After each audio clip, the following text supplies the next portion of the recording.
Welcome to our new video tutorial on CDL-Air Brakes Endorsements knowledge test. Let's get started. Which of the following is okay to find in the air brake system? A. Oil. B. Air. C. Water. D. All of the above.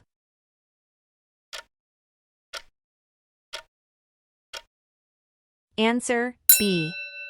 The air brake system is designed to use compressed air to operate the braking mechanisms in large vehicles, such as trucks and buses.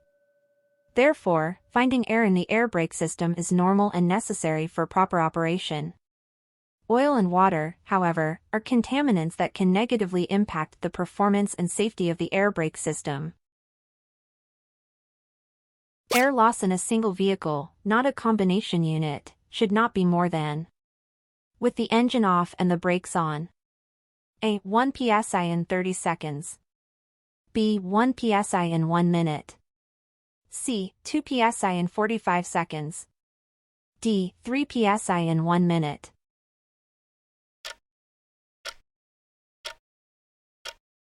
Answer D.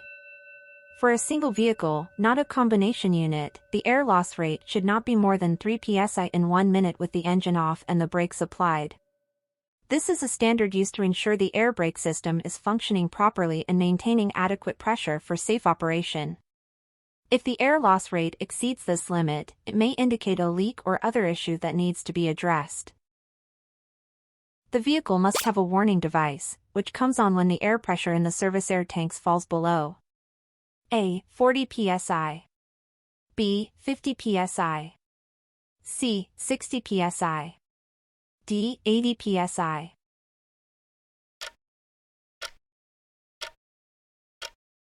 Answer C.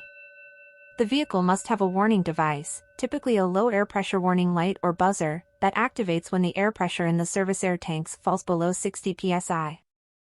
This warning is essential to alert the driver of potentially unsafe operating conditions, as the air brake system relies on sufficient air pressure to function properly.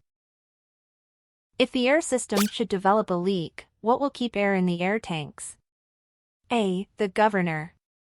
B. The tractor protection valve.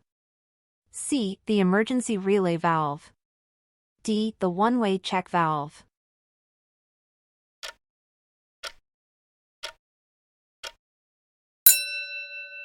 The one-way check valve is designed to keep air in the air tanks if the air system develops a leak. The check valve allows air to flow in one direction, from the compressor to the air tanks, and prevents the air from flowing back out of the tanks. This helps maintain air pressure in the system, even if a leak occurs elsewhere. Which brake system applies and releases the brakes when the driver uses the brake pedal? A. The emergency brake system. B. The service brake system. C. The parking brake system. D. None of the above.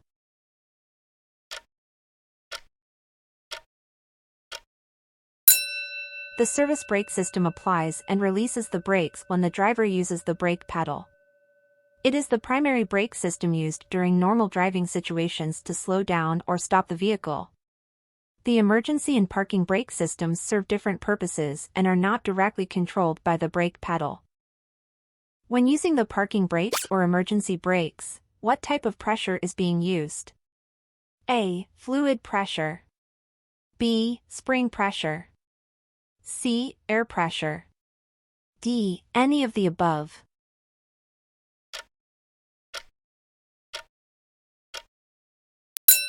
Answer B. Spring pressure. When using the parking brakes or emergency brakes, spring pressure is being used to apply the brakes. In these systems, powerful springs are used to apply the brakes when air pressure is either intentionally released, for parking brakes, or lost due to a failure in the air brake system, for emergency brakes. These spring-applied brakes provide an additional level of safety and control when the normal service brakes are not in use or if there is a loss of air pressure in the system. Air brake-equipped vehicles must have A. At least 3 air tanks. B. A hydraulic braking system, in case the air system fails. C. An air pressure gauge, to show the pressure available for braking. D. An air application gauge, to show air used by the brake chambers for braking.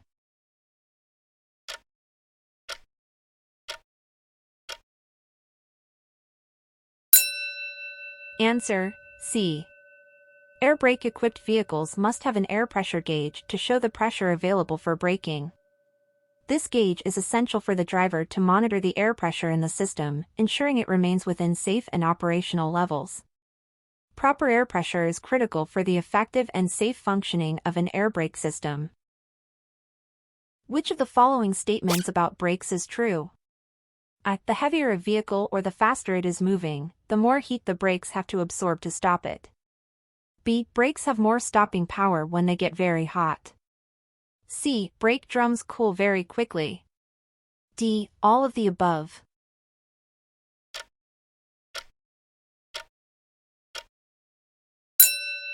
Answer A. The statement "the heavier a vehicle or the faster it is moving, the more heat the brakes have to absorb to stop it" is true. When a vehicle is braking, its kinetic energy is converted into heat through friction between the brake components. Heavier vehicles and those moving at higher speeds have more kinetic energy, which means the brakes have to absorb more heat to bring the vehicle to a stop. This is why it is important to manage braking appropriately, particularly for large vehicles, to avoid excessive heat buildup and potential brake fade or failure. 3 different systems are found on modern air brake systems: service brakes, parking brakes, and A. Emergency brakes, B. Foot brakes, C. S-cam brakes, D. Drum brakes.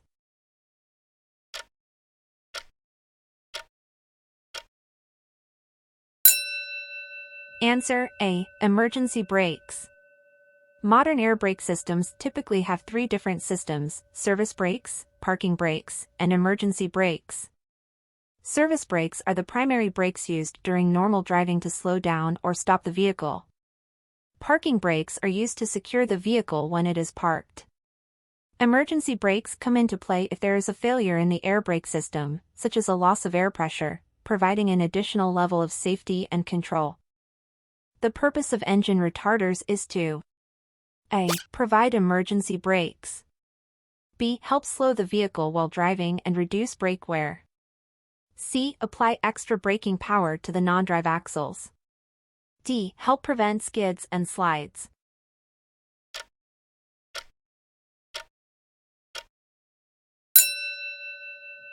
Answer B. The purpose of engine retarders, also known as engine brakes or exhaust brakes, is to help slow the vehicle while driving and reduce brake wear. Engine retarders work by creating resistance within the engine, which in turn helps slow the vehicle down without using the service brakes. This can be especially beneficial for large vehicles or those traveling downhill, as it can help prevent excessive heat buildup in the braking system and prolong the life of the brakes. To use the stab braking technique during emergency braking, you A. Pump the brake pedal rapidly and lightly. B. Brake hard with the pedal until the wheels lock, then get off the brakes until the wheels begin to roll again. C. Brake hard with the pedal until the wheels lock, then get off the brakes for as long as the wheels were locked. D. Brake hard with the pedal and hand valve until you stop.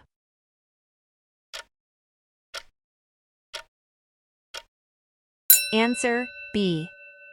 The stab braking technique, used during emergency braking, involves braking hard with the pedal until the wheels lock, and then releasing the brakes until the wheels begin to roll again. This technique helps to maintain some control of the vehicle during a hard braking situation while still maximizing the braking power.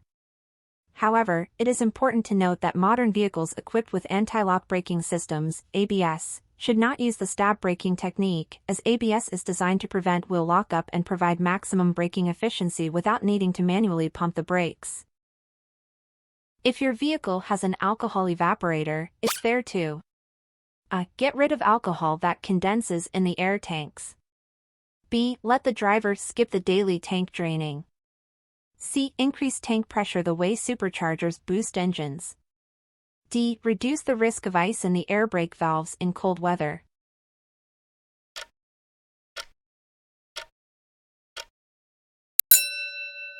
Answer D. If your vehicle has an alcohol evaporator, its purpose is to reduce the risk of ice forming in the air brake valves in cold weather. The alcohol evaporator introduces alcohol into the air brake system, which helps to lower the freezing point of any moisture present in the system. This helps prevent ice formation, which could interfere with the proper operation of the air brake system. The air supply pressure gauge shows the driver how much pressure A has been used in this trip. B is available in the air tanks. C is being sent to the brake chambers. D, none of the above.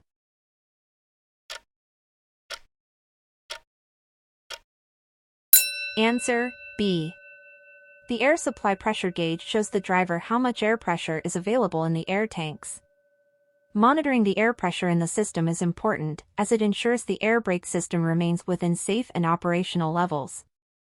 Sufficient air pressure is critical for the effective and safe functioning of an air brake system. The most common type of foundation brake found on heavy commercial motor vehicles is A. Disc, B. Wedge and drum, C. S-cam drum, D. None of the above.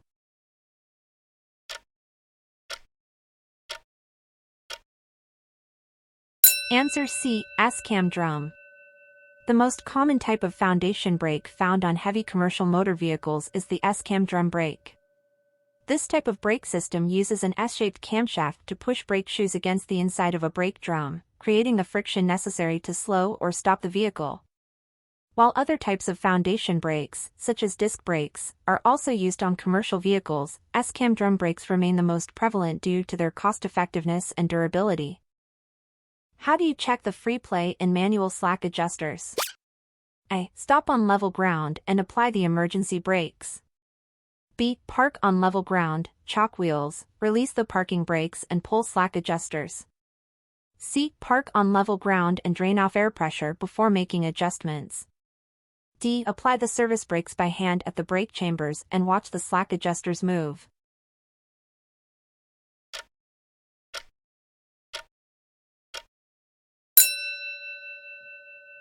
Answer, B. To check the free play and manual slack adjusters, you should follow these steps. 1. Park on level ground. 2. Chalk the wheels to prevent the vehicle from moving. 3. Release the parking brakes. 4. Manually pull on the slack adjusters to check for excessive free play or movement. Excessive free play in the slack adjusters may indicate that they need adjustment to ensure proper and safe brake operation. Which of the following answers is most correct about brake use on a long and steep downgrade? I use the braking effects of the engine, and when the vehicle speed reaches the safe speed, apply brakes firmly until vehicle speed is reduced to approximately 5 miles per hour below safe speed. B. Use stab braking. C. Use only the trailer brakes to maintain safe speed. D. Apply brakes when the vehicle speed reaches 5 miles per hour over safe speed and then release when speed of vehicle is back at the safe speed.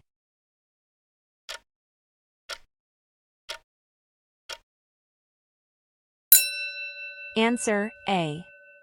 On a long and steep downgrade, it is best to use the braking effects of the engine, such as engine braking or an engine retarder. When the vehicle speed reaches the safe speed, apply the brakes firmly until the vehicle speed is reduced to approximately 5 miles per hour below the safe speed, then release the brakes. This approach helps to manage the vehicle's speed while minimizing the risk of overheating the brakes, which could lead to brake fade or failure. When a failure occurs in the service brake system, the system you need to use to stop the vehicle is the A. Parking brake system. B. Emergency brake system. C. Drum brake system. D. Hand brake system.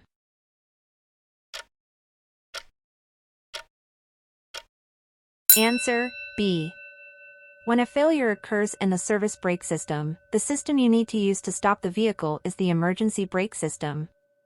Emergency brakes are designed to provide an additional level of safety and control in case of a failure in the primary service brake system, such as a loss of air pressure. These brakes are typically spring-applied and activated automatically when a certain level of air pressure loss is detected. If your truck or bus has dual parking control valves, you can use pressure from a separate tank to A. Release the emergency brakes to move a short distance. B. Apply more brake pressure for stopping if the main tank is getting low. C. Stay parked without using up service air pressure. D. Balance the service brake system while you drive.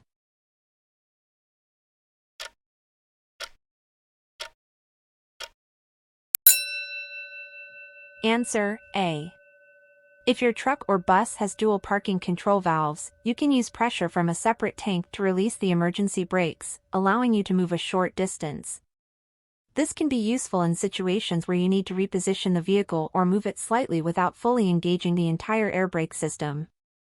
However, this should only be done when necessary and for very short distances, as driving without the full functionality of the service brakes can be dangerous. The air compressor governor controls. I. The RPMs of the air compressor. B. Whether the compressor is in good condition. C. Air pressure applied to the brakes. D. When the compressor will pump air into the storage tanks.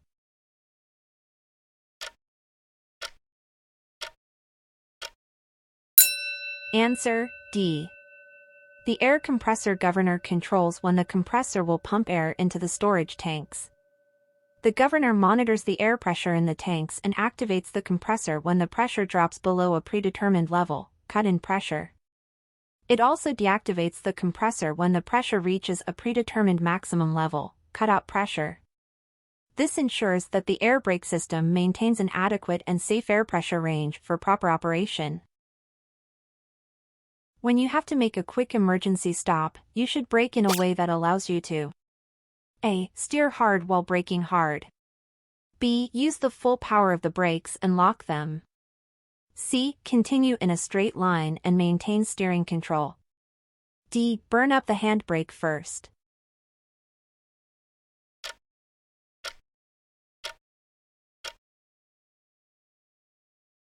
Answer C. When you have to make a quick emergency stop, you should brake in a way that allows you to continue in a straight line and maintain steering control. This helps to avoid losing control of the vehicle, which could result in a skid, jackknife, or collision. For vehicles equipped with anti-lock braking systems, ABS, this means applying firm and continuous pressure on the brake pedal without pumping the brakes. For vehicles without ABS, use a controlled braking technique, such as stab braking or threshold braking, to avoid locking the wheels while still maximizing braking power. What turns on the electrical stop light switch in an air brake system? A. Spring pressure. B. Hydraulic pressure. C. Air pressure. D. The driver.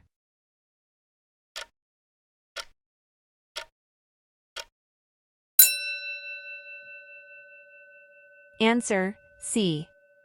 In an air brake system, the electrical stop light switch is turned on by air pressure. When the driver applies the brakes, air pressure is sent to the brake chambers, which activates the braking mechanism. This increase in air pressure also triggers the stop light switch, causing the brake lights to illuminate at the rear of the vehicle, signaling to other drivers that the vehicle is slowing down or stopping. In air brake-equipped vehicles, you use the parking brakes when A. Slowing down. B. As little as possible. C. Whenever you park the vehicle. D. Only during pre-trip and post-trip inspections.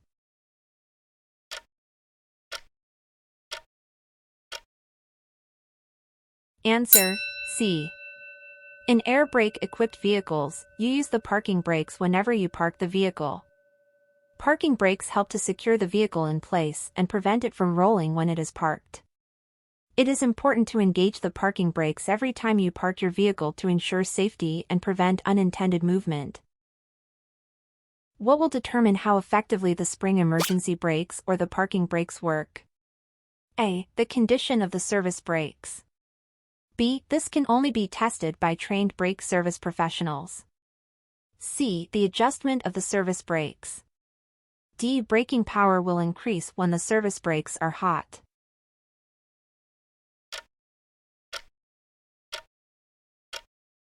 Answer C. How effectively the spring emergency brakes or the parking brakes work will be determined by the adjustment of the service brakes. Properly adjusted service brakes are crucial for the efficient functioning of the parking and emergency brakes. If the service brakes are not adjusted correctly, the spring brakes may not provide the intended braking force, which could compromise the safety and stability of the vehicle when parked or during an emergency braking situation. The brake pedal. I is the main control in the system. B can be a foot rest during normal driving.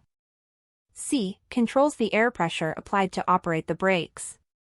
D exerts force on the slack adjusters by rods and connectors.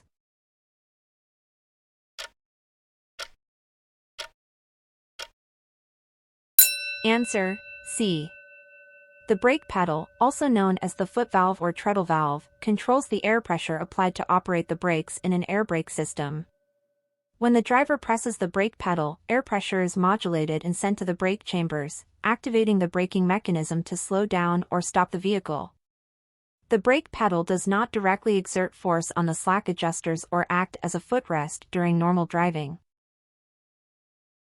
During normal operations, the parking and emergency brakes are usually held back by A. Air pressure, B. Spring pressure, C. Centrifugal force, D. Bolts or clamps.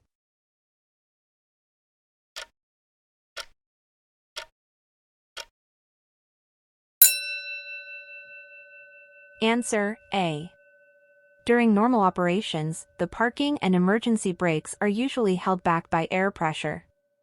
In an air brake system, these brakes are spring-applied and air pressure is used to release them. When the air pressure is sufficient, the spring force is counteracted, and the brakes are held in the released position. In the event of a loss of air pressure, the spring force takes over and applies the parking or emergency brakes to help ensure safety. Why should you not fan the brakes on and off during long downgrades? A. Air usage is less when fanning. B. Brake linings do not get hot when fanning. C. The short time off the brakes does not allow for brake cooling. D. None of the above.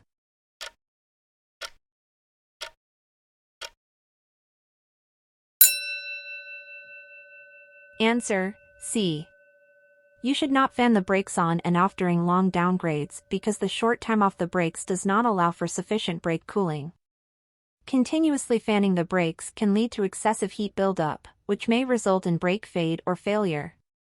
Instead, use engine braking or an engine retarder to control your speed during long downgrades and apply the service brakes only when necessary to maintain a safe speed. Why must air tanks be drained? A. To prevent rust formation inside the tank. B. To maintain a constant air pressure. C. To remove moisture and contaminants. D. To reduce the weight of the vehicle.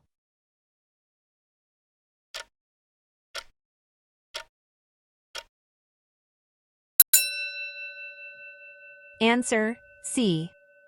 Air tanks must be drained to remove moisture and contaminants that accumulate during the normal operation of an air brake system. Moisture and contaminants can lead to corrosion, compromised braking performance, and the risk of brake failure. Draining the tanks regularly helps maintain the efficiency and safety of the air brake system. What is a supply pressure gauge used for? A. Measuring brake application pressure. B. Indicating the air pressure available in the air tanks. C. Measuring tire pressure. D. Monitoring the temperature of the brake system.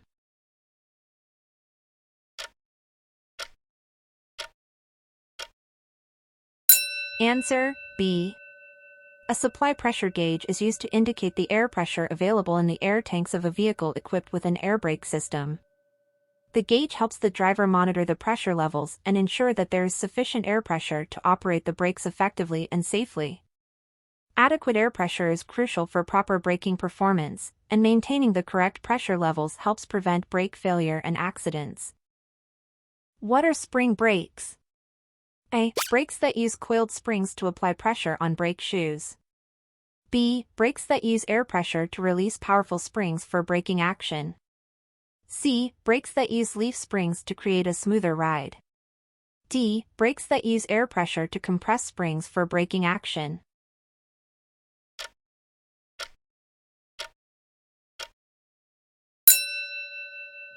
Answer B. Spring brakes are a type of air brake system component commonly found on commercial vehicles. They serve as both parking brakes and emergency brakes. Spring brakes use powerful springs that are held in the released position by air pressure when the vehicle is in operation. In case of air pressure loss or when the parking brake is engaged, the air pressure is released, and the springs apply force to the brake shoes, creating a braking action. This ensures that the vehicle can be stopped safely in case of an emergency or parked securely when not in use. How do you know if your vehicle is equipped with anti-lock brakes? A. Look for an ABS indicator light on the dashboard. B. Check for the presence of a brake fluid reservoir.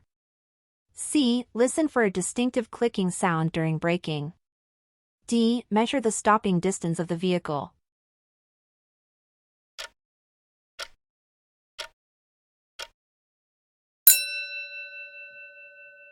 Answer A. To determine if your vehicle is equipped with anti-lock brakes, ABS, look for an ABS indicator light on the dashboard. When you start your vehicle, the ABS light should briefly illuminate and then turn off, indicating that the system is functioning properly. If the ABS light stays on or begins to flash while driving, it could signal a problem with the anti-lock braking system. The presence of an ABS light indicates that your vehicle is equipped with anti-lock brakes, which can help maintain steering control and prevent wheel lockup during hard braking or on slippery surfaces. What are slack adjusters? A. Devices that maintain the tension of the brake shoes on the drum. B. Components that adjust the distance between brake pads and rotors. C. Components that connect the air brake chamber to the brake shoes or pads. D. Devices that compensate for the wear of brake linings.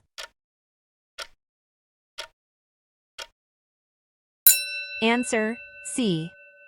Slack adjusters are crucial components in an air brake system, connecting the air brake chamber to the brake shoes or pads.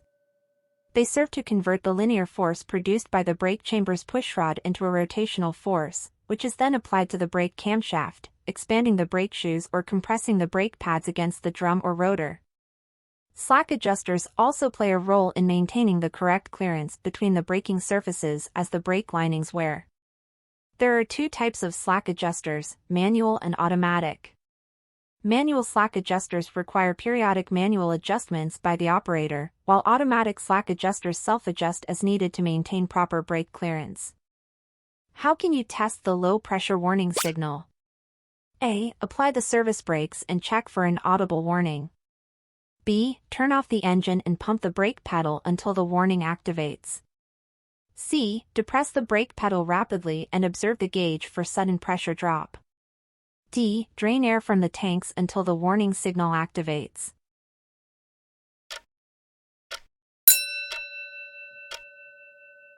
Answer B. To test the low-pressure warning signal in a vehicle equipped with air brakes, follow these steps. Turn off the engine. Release the parking brake. Pump the brake pedal repeatedly.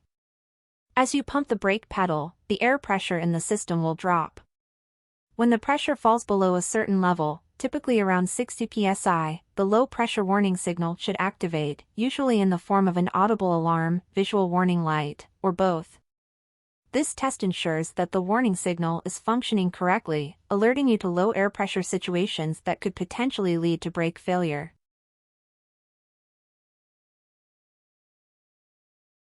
What are the maximum leakage rates for an air brake system? A. 1 psi per minute for a single vehicle and 2 psi per minute for a combination vehicle. B. 2 psi per minute for a single vehicle and 3 psi per minute for a combination vehicle. C. 3 psi per minute for a single vehicle and 4 psi per minute for a combination vehicle. D. 4 psi per minute for a single vehicle and 5 psi per minute for a combination vehicle.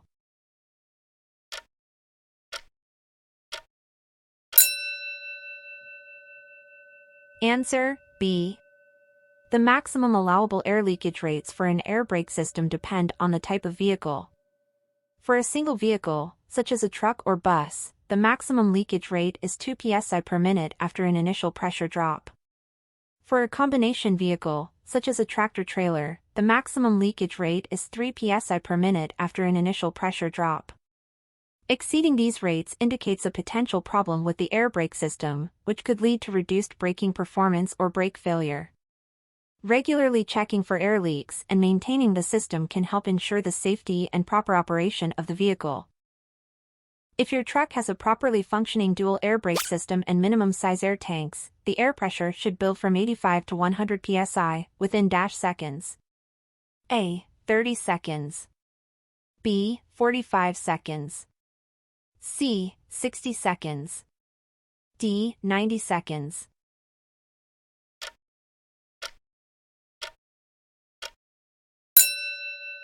Answer B. 45 seconds.